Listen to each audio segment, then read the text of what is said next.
Hello everyone and welcome back to the Brentford Hive for another FPL video. Today we'll be looking at the best Game Week 26 wildcard draft. Even if you're not on a wildcard, this video will hopefully still be helpful to you as we look at the best players to target across the next 3 to 5 game weeks. Without any further ado, let's jump straight into the video. So starting off by looking at the best fixtures to target, there are 4 teams here that I've highlighted that have good fixtures across the next 4 game weeks, and you'll probably want to either keep hold of these players or buy in these players. Starting off with Wolves, they have Bournemouth, Fulham, Everton and Southampton in the next 4. Obviously, Cunha would be the main and really only player I'd look to target from a Wolves point of view. Then we have Bournemouth, who have Wolves, Brighton, Spurs and Brentford in the next 4. From a defensive point of view, probably not very good because I'd expect all of those teams to score goals against Bournemouth. But from an offensive point of view, I'd also expect Bournemouth to score against all those teams. So good fixtures to target. Then we have Brentford, who face Leicester, Everton, Aston Villa and Bournemouth in the next 4. And then finally Chelsea, who face Aston Villa, Southampton, Leicester and Arsenal in the next 4. Obviously Villa and Arsenal are 2 tough matches, but sandwiched in between that, Southampton and Leicester are matches you definitely want someone like Cole Palmer for. Also, Game Week 29 will be a blank game week. As of right now, 4 teams are blanking: Aston Villa, Crystal Palace, Liverpool and Newcastle United. That has been taken into account for my wildcard draft. Now let's have a look at my wildcard draft. So in goal, I've gone with Kepa, and I've also got Ward as my bench goalkeeper. He's obviously not going to be playing.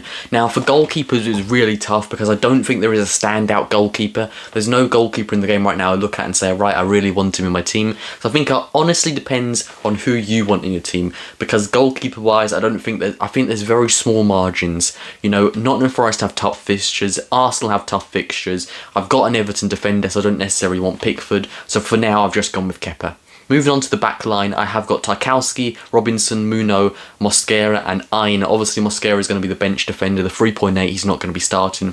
Ola Aina, I know I did say Nottingham Forest have got tough fixtures, so I wouldn't want Matt Sells in goal, but there's a difference between a goalkeeper and a defender. Because I've got a 4.0 goalkeeper on the bench, my starting goalkeeper will have to play every single week, and I don't necessarily want a Nottingham Forest starting goalkeeper to play every single week. But as for Aina, he can be rotated out. Now, as for Matt Sells, I do personally think he's the best goalkeeper in the league.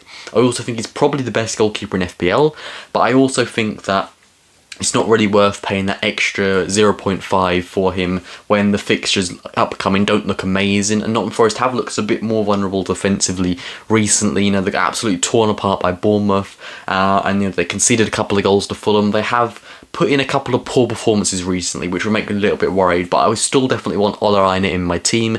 As for Daniel Muno, the exact same goes for him. He's been getting forward a lot this season, gotten quite a few attacking returns, and also Crystal Palace are, you know, not shy to get the odd clean sheet. As for Anthony Robinson, 10 assists for a defender is absolutely crazy in the Premier League. He's someone you'd definitely want in your team. Fulham don't keep many clean sheets, but he's still someone you'd want because of his attacking potential. And then I've got James Tarkowski. I like Everton's defensive potential. I think David Moyes has come in and they've not really lost anything defensively. You know, bit of a worry that potentially when they sack Sean Dyche, they're bringing a manager that might be a bit more, you know, attacking or something like that, and you'd lose a bit of that defensive stability, but they haven't done that at all. And James Tarkowski is still someone that I'd want in my team.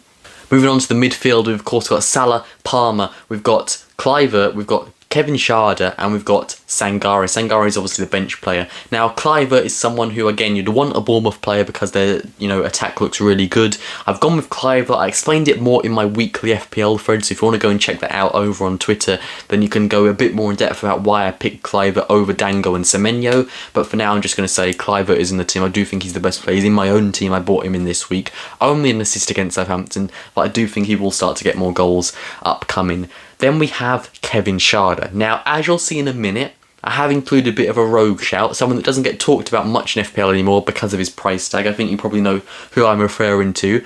But to be able to fit him into my team, I have had to downgrade one player, and that's Brian Mbeumo. And honestly, I don't mind it, because Mbeumo has not been incredibly attacking the last few weeks. He has struggled to get those consistent attacking returns.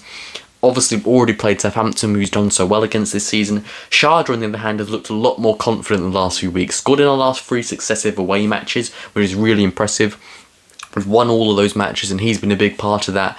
And I actually think for the price gain that you earn, you know, from the extra budget, I think he's actually going to be a good player and someone that you wouldn't mind having in your team. Palmer, Salah, there has been a lot of talk about Palmer this week because of potentially selling him. I don't think you should sell him this week, not ahead of Southampton and Leicester.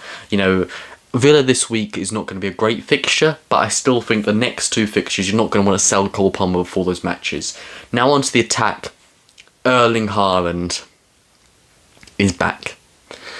I think it's time. I think he's been slowly picking up the odd goal, the odd assist, and I think it's time to get him back in. Also because of Alexander Isak's blank game week, and the fact these next 2 fixtures look really hard on paper. Obviously, Man City looked excellent against Newcastle this week. Haaland only got an assist, but still it's a return, and I think he's still not justifying the price tag.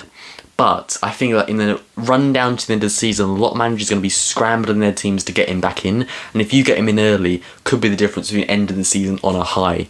Also, Chris Wood, been excellent this season. I think it's a no-brainer to have him. I think he's someone that's performed so well. 18 goals is just exceptional for a player like Chris Wood. He's done so well. Even though there's tough fixtures, I'd still keep him 100%. And then finally, Matheus Cunha. Between him and Mateta, I've gone with Cunha. I explained it more in my last week's video, but I prefer Cunha. I just think the fixture's a little bit better. I think he's got a little bit more potential to get the odd haul. And also, Mateta I think is perfectly fine. If you want to go with Mateta over Cunha, I think that's perfectly fine. I think that's still a good move. I just slightly edge towards Matheus Cunha. That is it for today's video. I hope you did enjoy. Let me know your thoughts in the comment section below. And until next time, Hive out.